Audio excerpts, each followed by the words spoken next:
Hello everyone. आज हम ओ की मात्रा की शुरुआत करने जा रहे हैं। ठीक है, इसके पहले हम एक एक करके सभी मात्राओं के बारे में जान रहे हैं कि कौन सी मात्रा कैसे लगाई जाती है और उसका उच्चारण कैसे किया जाता है।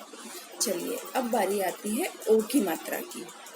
ओ की मात्रा यहाँ देखिए, सामने आपको दिखाई दे रहा है ओ की मात्रा कैसे लगाई जाती है ना। ये देखिए, यहाँ देख रहे हैं आप, यह है ओ की मात्रा।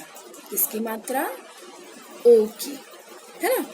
अब आइए, अब हम पढ़ते हैं इससे बने कुछ शब्द, जैसे ओ ख ली, ओखली। ओ स, ओस। तो ता, तोता। को य ल, कोयल। और ढो ल क, ढोलक, है ना। अभी आपने देखा मैंने किस तरह से ओ की मात्रा वाले शब्दों को पढ़ा। अब हम क्या करते हैं, जो हमारे वर्ण होते हैं, जो हमारे अक्षर होते हैं, हम उनमें जब ओ की मात्रा लगाते हैं तो उसका उच्चारण कैसे करेंगे। जैसे क में हमने लगाई ओ की मात्रा, तो हम उसे क्या पढ़ेंगे? को। क्या पढ़ेंगे? को। वैसे ही ख में ओ की मात्रा, खो। ग में ओ की मात्रा, गो। और घ में ओ की मात्रा, घो।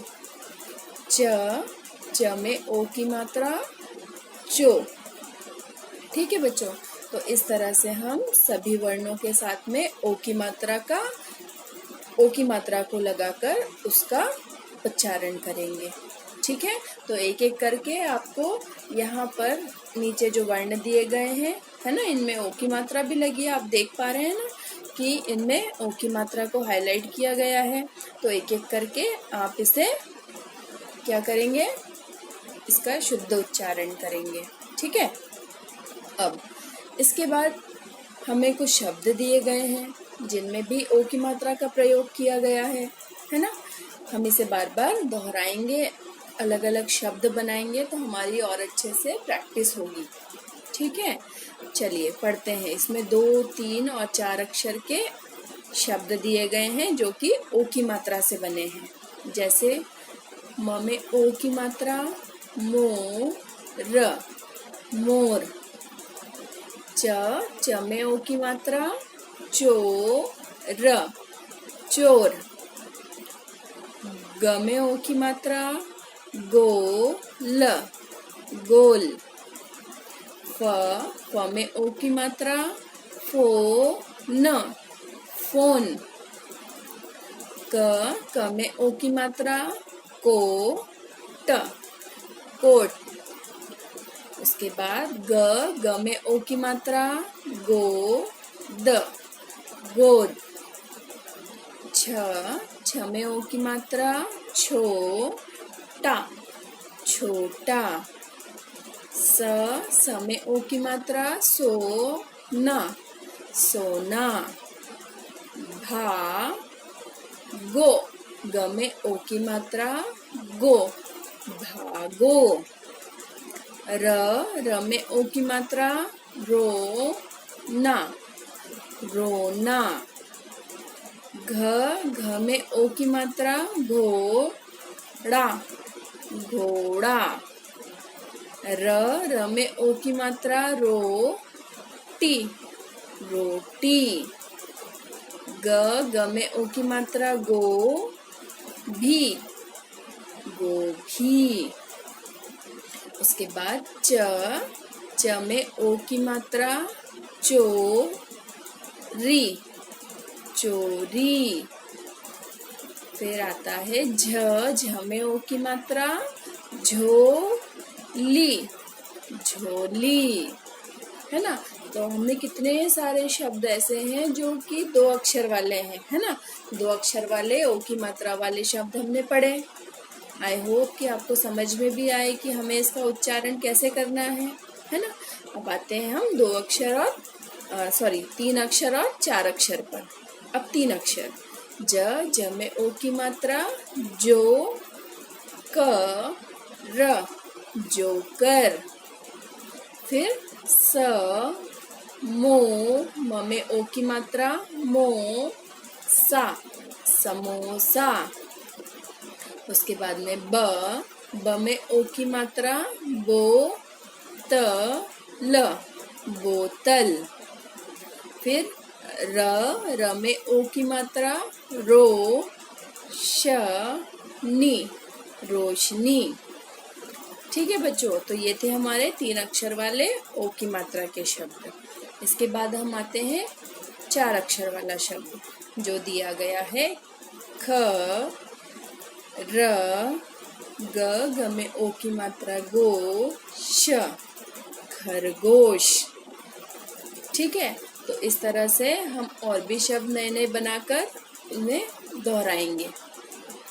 उसके बाद अगला प्रश्न है हमारा, यहाँ चित्र दिए गए हैं, चित्रों को पहचान कर हमें उसके नाम लिखना है। जैसे पहला चित्र गोभी, दूसरा चित्र कोट, तीसरा चित्र समोसा, चौथा घोड़ा, पांचवा बोतल और छठा खरगोश। ठीक है बच्चों, आइए आगे ओ की मात्रा के शब्दों का प्रयोग करके हमें यहाँ पर एक कहानी दी गई है। बहुत ही दिलचस्प कहानी है, सुनेंगे तो आपको भी मजा आएगा, है ना।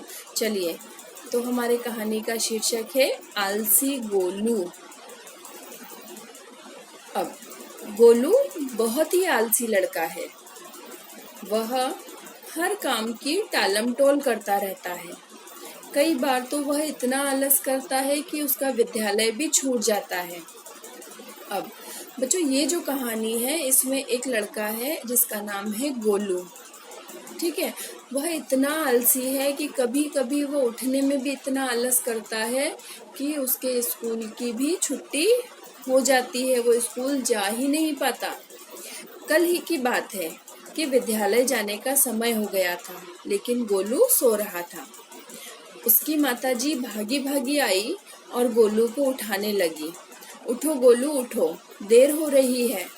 देखो, विद्यालय का समय हो गया है, तुम अभी तक सो रहे हो। लेकिन गोलू ठहरा आलसी, वह सोता ही रहा। अब गोलू की माँ बता रही है कि भाई कल ही की बात है, स्कूल जाने का टाइम हुआ। अब गोलू जो है वो सो रहा था। अब उसकी मम्मी जो है वो दौड़ लगाकर आती है और गोलू को उठाने लगती है और कहती है कि भाई तुम्हारे स्कूल जाने का टाइम हो गया है, अब तो उठ जाओ। पर गोलू जो है वो सोता रहा। बहुत इतना आलसी था कि उसे अगर कोई उठाता था तो उसे कोई भी फर्क नहीं पड़ता था, वो सोता रहता था। उसे सोना इतना पसंद था। और जब उसकी मम्मी भी उठाती है स्कूल के लिए तो उसे कोई भी फर्क नहीं पड़ता है और वो सोता रहता है। कुछ देर बाद माता दोबारा आई और गोलू को जोर जोर से हिलाने लगी। थोड़ी देर बाद गोलू उठा। माता बोली, तुम उठ गए गोलू, अब बिना देर करे नहा लो। तुम बहुत ही आलसी हो, जानते हो आज फिर विद्यालय छूट गया, तुम कैसे पास हो पाओगे। अब देखो, उसकी मम्मी को कितना टेंशन हो रहा था। वह दोबारा आई और आकर उसे जोर जोर से हिलाने लगी। जब उसे जोर जोर से ऐसे धक्के मार मार के मम्मी ने उठाया तो उसके थोड़ी देर बाद गोलू उठा। तो माताजी बोली, अच्छा तुम उठ गए, चलो अब बिना देर करे फटाफट क्या करो, नहा लो। अब तुम्हारे स्कूल की तो छुट्टी हो गई है। तुम कितने आलसी हो। तुम्हारे आलस के कारण क्या होता है, तुम्हारा विद्यालय जो है बार बार छूट जाता है। अगर ऐसे ही चलेगा तो भाई तुम पास कैसे होगे। गोलू बोला, माताजी आपको ऐसा लगता है, मुझे सब याद है। पढ़ाई का काम तो समय पर ही हो जाता है, तभी तो हर साल अगली कक्षा मिल जाती है।